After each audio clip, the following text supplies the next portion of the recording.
kaliban o ipagwalang bahala. Sapagkat di ako muling daraan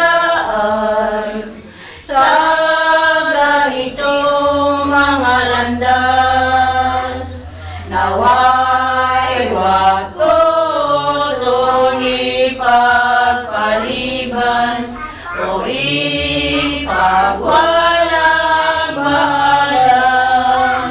Sapagkat di ako muling daraan sa ganitong mga landas, mga landas.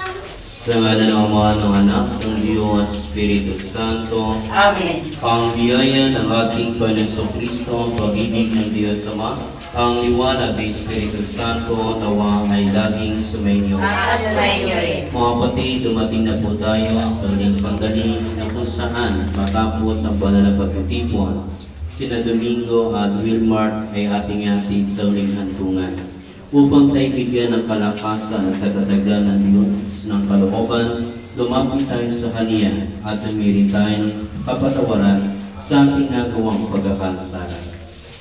Inaamin ko sa mga pangyarihan ng Diyos at sa inyo mga kapatid na lubha ako'y nagkasala sa isip, sa salita at sa gawa at sa aking pagkukulang, kaya sinasama ko sa mga nabiring Maria, sa lahat ng mga anghel at ng banal, at sa inyong mga kapatid na ako'y panalangin sa Panginoon ating Diyos. Pabagal tayo ng Pangyarihang Diyos, patawarin ang ating mga sala, pagnubayan tayo sa buhay na walang hanggan. Amen. Panginoon, kawan kami. Panginoon, kawan Kristo, kawan kami. Kristo, Panginoon, kawan kami. Panginoon, Manalangin tayo.